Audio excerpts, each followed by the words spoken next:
Fogo e Água, o capítulo 14. Essa ilustração da Magali Villeneuve eu acho bonita pra caramba. Ela é muito boa, né? Ela é muito fera, né? Faz muita coisa de Magic, muita coisa de Game of Thrones. Claro, e a sua flecha. Aqui, os fãs dos filmes do Peter Jackson, que me perdoem, mas está a essência do livro. O filme aqui é um livro criado, não é a obra de Tolkien, galera. Não é mesmo. Desculpa, tá? Foi aqui que se perdeu de vez. Assim, temos várias coisas que acontecem na história que não são obra de Tolkien no filme, mas que você fala, cara... Ok. Tauriel, não afetou. Uma licençazinha poética, um enfeite, alguma coisa. Um enfeite, eu diria. Romancezinho platônico da Tauriel. Cara, isso aí... Bom, esse me incomoda tremendamente. Não, mas me incomoda muito, muito. Mas o ponto é, ainda assim, eu não estou deturpando a significância do que o Tolkien quis trazer para o objetivo desse livro. O Bard, sim, o Bard tira a significância do que o Tolkien quis trazer para o livro. Eu diria que não só significância, de fato, ficou uma ação que de tanta ação ficou pobre, ficou vazia. Não, e coisas assim, que, como a gente vai ver aqui, da flecha, entendeu? O que era aquilo, né? Não era aquela balestra... É uma história. Que precisa 5 crianças carregando um poste que é a flecha. Não é isso, cara. Não é isso. Mas vamos devagar. Vamos lá. Então, capítulo 14, Fogo e Água. Acho um nome, cara, curto e grosso. Papum, resolve parada. São os elementos naturais mais opostos, certo? Tem a simbologia tem no legendário. Fogo também é Melkor. Também está relacionado ao batismo. Que o também é verdade. E a água é o sacramental do batismo. Então, assim, é tudo simbólico. Mas vamos lá, senão a gente não vai dormir hoje. Começo do capítulo é o narrador falando. Agora, se você deseja, como os anãos, ouvir notícias de Smaug, precisa retornar à noite em que ele destruiu a porta e saiu voando em sua fúria 2 dias antes. Rola um flashback nervoso. Em 1937, rolando um flashback desse. E aqui você fala, nossa, 2 dias? Nem pareceu que ele estava descrevendo tudo isso agora, né? Que a gente leu aqui, os anãos desceram no salão e tal. Gente, você demora 5 horas para ir para a montanha e eles deram o rolê que eles deram dentro da montanha, realmente se passaram 2 dias. Eles falam, caramba! Então entra um pouco no começo, quando a gente está falando das dimensões de Erebor, né? O tamanho da coisa. Ó, o que a gente sabe que o narrador fala pra gente aqui? A gente lembra que quando os anãos saíram de Esgaroth, da Cidade do Lago, eles estavam falando, pô, os anãos vão voltar, o rei voltou, vai ter ouro pra nós. A coisa vai melhorar, vamos sair dessa pindaíba aqui. E aí, quando eles começam a ver umas luzes lá, eles falam, é o rei forjando seu ouro? Vai descer ouro pelo rio? E aí tem um cara chamado Bard que fala, isso não tá certo. Então, antes de falar isso, a febre do dragão pegando até esses caras. Exato. A febre do dragão pegou esses caras, meu. Eles já tinham tradições. Entendeu? Eles já tinham essas tradições do ouro que desceria pelo rio quando o rei sob a montanha voltasse ao seu trono. E agora a coisa parece que ficou mais sólida e tal. E oba. Uma pessoa tem a voz da razão ali e fala: olha, tem luz demais, isso me parece fogo. Aí os caras falam: não, você é muito pessimista. Aí tem um outro indício. O dragão está vindo ou eu sou um tolo. Gritou. Cortem as pontes. As armas. Olha como ele sabia. Ele sabia que tinha que cortar a ponte, que era um acesso importante, e fala, todo mundo pegando as armas. Começa um reboliço. A ponte que levava à terra firme foi derrubada e destruída. Na verdade, com um dragão voador, a ponte não tem tanta importância assim, né? Será que isso foi um cochilo? Não, o Tolkien explicou. Tolkien cochilou um dia na vida? Eis a pergunta. O Tolkien explica que se ele conseguisse entrar pela ponte frontalmente, ele ia ter muito menos esforço e não ia ter medo da água. Então ele ia tacar fogo em tudo e conseguir ir chicoteando. Como ele não tinha como acessar, ele tinha que vir por cima. E por cima, a água também é muito forte. Sobe fumaça, sobe tudo. Então, ele fala até aqui que tinha um certo medo do lago, porque ele fala o seguinte: se mergulhasse nela, ou seja, na cidade, um vapor e uma bruma iriam se erguer o suficiente para cobrir toda a terra com névoa por dia, mas o lago era mais poderoso que ele. Ele apagaria seu fogo. De novo, a água, hein? A água Sim. aparece de maneira recorrente na mitologia do Tolkien como um todo. É o poder de Humo. Né? Humo. Vala, que se manteve na ajuda direta, mesmo depois que os Valar se recolheram e passaram a atuar na indireta, né? Ah, ele foi o único. Os espectros do Anel, os Nazgûl, têm medo da água, né? Então, é putz grila, né? Tudo amarrado. Exato. O Léo Faber, para variar, acertou. O Tolkien cochilou no cavalo do Glorfindel, assim. Aí ele cochilou, é verdade. A gente vai ver isso na Cela e nos Arreios, é verdade. Boa. Mas com certeza ele dá uma ensaboada. Alguma coisa ele ia mandar. No final das... e também, além da água derrubarem as pontes, também molharam tudo com água, lembraram aqui. Sim. Então, você dificulta a vida do dragão. Não quer dizer que você vai parar ele, mas você dificulta. E aí uma coisa que deixou o Smaug mais pistola ainda é: ninguém ousava lhe oferecer combate havia muitas eras. Nem teriam ousado agora, se não fosse pelo Homem de Voz Sombria. Bard era seu nome. Olha como uma pessoa faz diferença. Como uma figura de liderança, uma figura sóbria, faz toda a diferença. O curioso é que o Tolkien não apresenta o Bard de uma forma formal, de uma maneira formal, dizendo: vivia naquela cidade um arqueiro que... babá. Não, ele simplesmente mostra um sujeito que está ali no meio da multidão e ele vai se tornando cada vez mais importante. De repente ele tem uma fala, ele fala coisas sensatas e depois disso, então, nós ficamos sabendo o nome dele. Ele vai dando indícios e a gente começa a montar o quebra-cabeça Bard. Mas ele começa explica, a saber. Né? Ele dá o nome, né, na verdade, nesse momento, né? Porque ele fala: seu capitão era Bard de voz sombria e rosto sombrio, cujos amigos o tinham acusado de profetizar enchentes e peixes envenenados, embora conhecessem seu valor e sua coragem.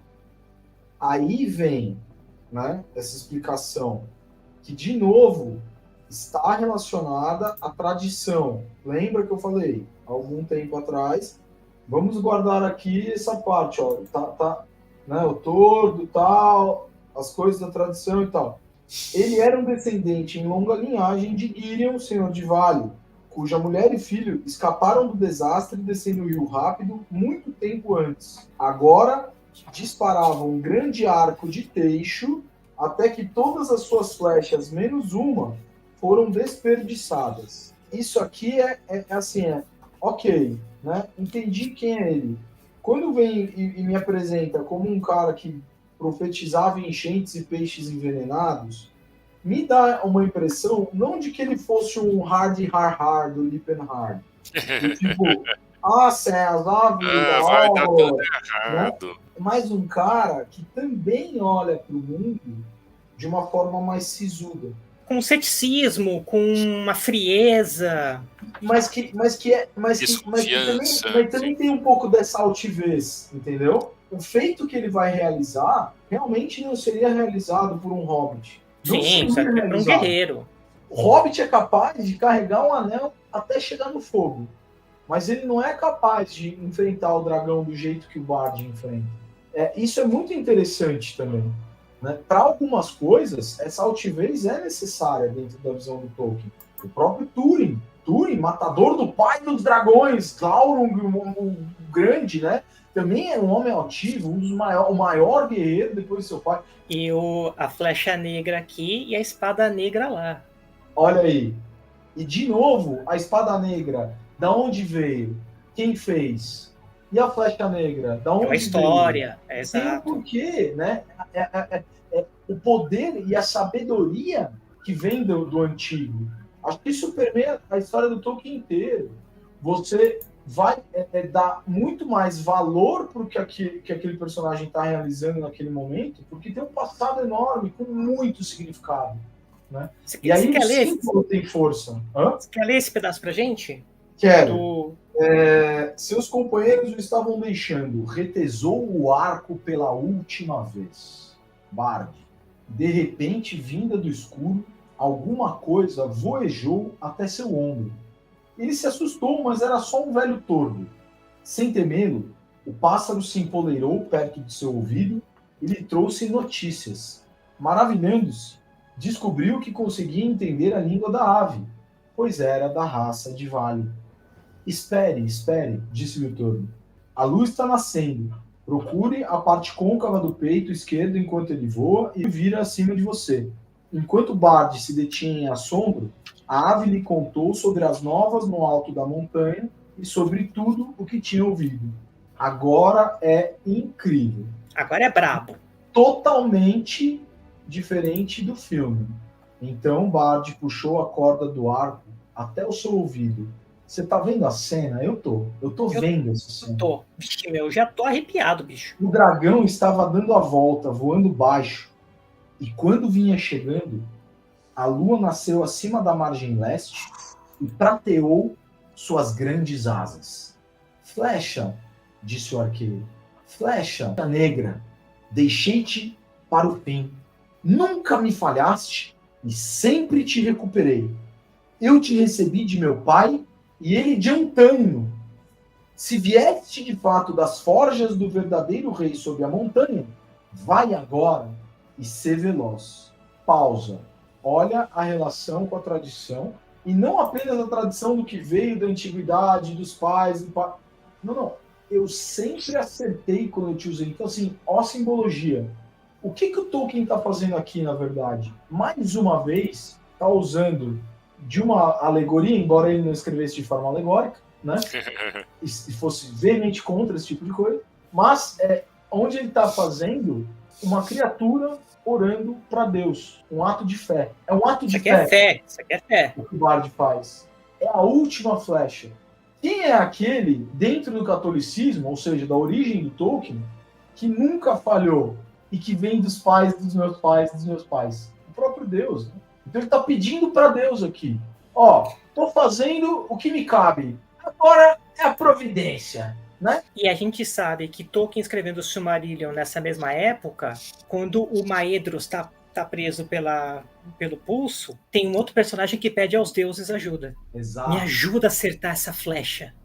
Exatamente. Bonito. É incrível. Mais um paralelo. Coisa séria. O dragão mergulhou outra vez mais perto do lago do que nunca, e conforme se virou e se lançou para baixo, seu ventre chamejou branco com os fogos bruxulentos das gemas à luz da lua, menos em um lugar. O grande arco cantou. A flecha negra voou em linha reta da corda, em linha reta, rumo ao ponto côncavo no peito esquerdo, onde a pata dianteira estava esticada. Ou seja, até a posição da pata corroborou ali para que acontecesse. Cara, é providência. Se batesse na pata, já era, bicho. Não tinha mais. Acabou tudo. Acabou Bilbo, acabou Elfos da Floresta, acabou tudo depois. Esse lugar ela atingiu. E nele desapareceu ponta, haste e pena. Tão feroz fora seu voo. Entrou inteira, cara. Com um grito que ensurdeceu. Aí o pessoal fala: pô, mas uma flecha matou o dragão? Ela entrou inteira, meu irmão. Inteira, cara. E o dragão pro Tolkien não é aquela, sei lá, sucuri voadora do Peter Jackson. Ele tem uns 6 metros de largura, de comprimento. E mesmo se ele tiver o máximo que pode se pensar de 15 a 25, a gente tem que imaginar o seguinte: qual seria a proporção disso? Imagina se você tem um espeto de churrasco e entra em você. Acabou, velho. Pronto. Né? Acabou. Com um grito que ensurdeceu homens, derrubou árvores e rachou pedra. Mais uma alusão a Ancalagon, né, que rachou a Tangorodrim, né, quando caiu. A sua queda. Smaug disparou, jorrando fogo pelo ar, virou-se para baixo e desabou do alto em sua ruína. Dá para enxergar isso? Dá. Dá para enxergar. É demais, né? É artístico mesmo. E aí, beleza, né? Caiu em cima da cidade, seus últimos estertores despedaçaram em fagulhas e brasas, né? Então a cidade, já era. O lago a adentrou rugindo. Cara, ele afundou Esgaroth, né? Da mesma forma que Ancalagon destruiu as Tangoroth, né? Então é muito legal isso aí. É o que acontece com todas as pessoas depois desse tipo de tragédia, né? Eles vão ter que se reerguer mesmo. E é bonito, né? A forma como o povo de Esgaroth percebe realmente que esse heroísmo do Bard não é uma coisa isolada, né? E aclamam ele como rei. Olha que interessante. Sabe uma coisa que eu acho demais? A flecha, ele sempre tinha recuperado. E dessa vez não. Não. Mas o preço foi bom. A paga foi boa. Pô, A espetacular. flecha cumpriu provavelmente o seu destino. Sim. Rei Bard, gritaram eles, mas o mestre da cidade, que ganhou um nome, né, no filme, inclusive, e um protagonismo bizarro, que também não existe aqui. Desmedido. E o mestre rangeu seus dentes que batiam de frio. Girion era senhor de Vale, não rei de Esgaroth. Na cidade do lago, nós sempre elegemos mestres tirados do meio de nós, blá, blá, blá, blá. Aqui é o burocrata, né? Aqui não é mais o líder, aqui é o burocrata falando, é o governante que governa por governar, né? E não porque realmente tem o ideal. Mas a preocupação do mestre era justamente de manter o seu posto. Então o que ele faz? Ele fala, gente, eu não sou culpado disso. Sabe quem é? Os que estão lá. Os que mandaram essa maldição pra gente. E aí ele joga a bomba de fumaça. A culpa é do outro, nunca dele. E as pessoas, até que a bomba de fumaça até que funciona, mas o nome do Bard foi construído. As pessoas começam a entender melhor. Começam a ouvir. Exato. E aí ele quer jogar a bucha para os anãos e aí o Bard fala, tolos, por que desperdiçar palavras e ira com aquelas criaturas infelizes? Sem dúvida, eles foram os primeiros a perecer no fogo antes que Smaug viesse até nós. Então, enquanto estava falando, aí vem a febre. É incrível a febre. A febre é demais. Já começa a pensar na grana. Então, né? Se eles morreram... E aquele tesouro todo que tá lá na montanha? E aí, amiguinhos? E não só isso, porque notícia ruim, ou notícia nesse caso ruim / boa, voa rápido, porque é dito que muito grande de fato foi a comoção entre todas as coisas com asas que habitam as fronteiras da desolação do dragão. A notícia começou a correr. A notícia correu demais. Enquanto o pessoal de Esgaroth, alguns estavam morrendo de frio, de umidade, coisa e tal, as aves começam a passar essa informação, ela começa a chegar em todo o canto, né? Voa, e no meio do caminho a gente encontra os elfos tendo a característica dos elfos. Eles vão lá ajudar, eles mudam o caminho e o povo élfico vai ajudar com provisões a cidade do lago e só depois retorna ao objetivo principal. Essa é uma característica que eu sempre gostei muito no Rei dos Elfos Silvestres. Tem isso no filme? Não. Na verdade tem. Só que eles levam uma carroça com comida para a cidade de Vale. Ou seja, então eles não mudaram o caminho. Eles foram seguidos, entraram na desolação e seguiram. Já no livro é muito claro que o Thranduil deixa o caminho, ajuda, atrasa e depois segue. E isso, para mim, fez muita diferença. Faz toda a diferença. Toda a diferença. É a nobreza élfica, né? Independente de qualquer outra coisa. Para encerrar esse capítulo, tem uma parte que eu adoro, que fala: ali, durante eras, seus ossos enormes podiam ser vistos quando o tempo estava calmo, em meio às ruínas empilhadas da antiga cidade. Você consegue ver essa cena, mestre Rolando?